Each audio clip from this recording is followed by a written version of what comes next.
Last episode we mentioned the Bible as Christianity's central book, but we moved past it fast. Today let's actually slow down on it. Who wrote it? When? How do we even know it says today what it said originally? And what's actually inside it? If you've ever picked up a Bible and felt a little lost, too many books, too many names, why does it jump around? This episode is for you.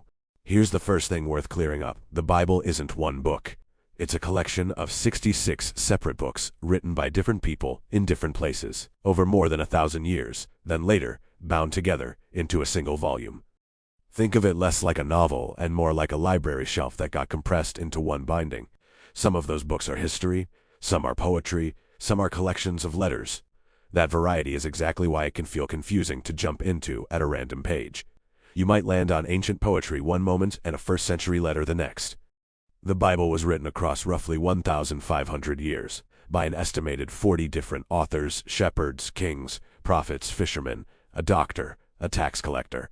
Some wrote history, some wrote poetry and songs, some wrote personal letters to specific struggling communities, never expecting those letters to be read by billions of people 2,000 years later. The Old Testament portion was written first, largely in Hebrew, over roughly 1,000 years leading up to and slightly after 400 BCE. The New Testament portion was written afterward in Greek, within about 50 to 100 years following Jesus' death, largely by his early followers and a missionary named Paul, writing letters to churches he'd helped start. So when people say the Bible, they're really describing an entire library, written by dozens of people across more than a millennium that happens to share one continuous storyline.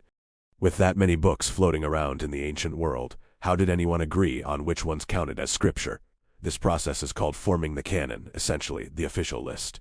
For the Old Testament, this was largely settled within Jewish tradition well before Christianity existed. For the New Testament, early Christian communities spent the first few centuries after Jesus circulating letters and gospel accounts, checking them against a few consistent standards. Was it actually written by an apostle or someone close to one? Did it match the core teaching already agreed upon? And was it already being widely used and trusted by churches?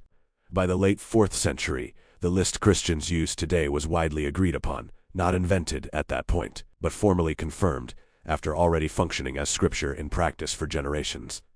Here's the map that makes the library easier to navigate. The Old Testament breaks into a few main sections. Law, the first 5 books, covering origins and early history. History, the story of ancient Israel. Poetry and wisdom, like Psalms and Proverbs, and prophecy, messages calling people back toward God.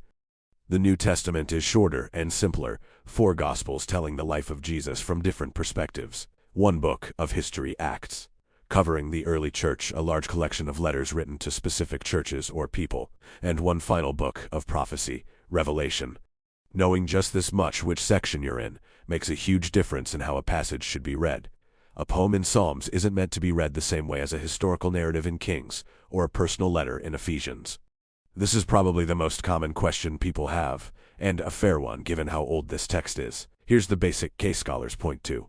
We don't have the original handwritten documents. Those wore out or were lost to time, as expected for anything that old. What we do have are thousands of copies made by hand over centuries that can be compared against each other. For the New Testament alone, there are over 5,000 early Greek manuscripts, far more than almost any other ancient text we accept as historically reliable, like the writings of Roman historians. For the Old Testament, one especially strong piece of evidence is the Dead Sea Scrolls, discovered in the 20th century, copies of Old Testament books dating back over 2,000 years. When compared to far more recent copies used for modern translations, scholars found the text had been preserved with remarkable consistency across that huge span of time. This doesn't mean every tiny word matches every single copy perfectly. Minor spelling differences and copying variations exist, as you'd expect with any hand-copied text. But the core content has a substantial, well-documented paper trail behind it, which is more than can be said for most ancient writings.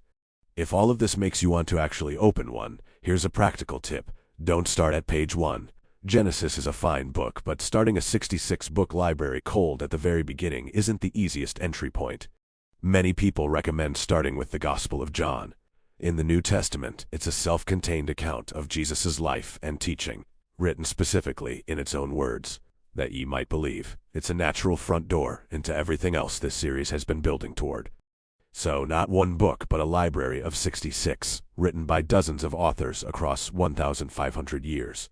organized into clear sections once you know what to look for, and backed by more manuscript evidence than nearly any other ancient text we have. That's the Bible, from the ground up. Next time we'll keep building. There's a lot more to explore from here, and if this was helpful, subscribe so you don't miss what's next. See you there.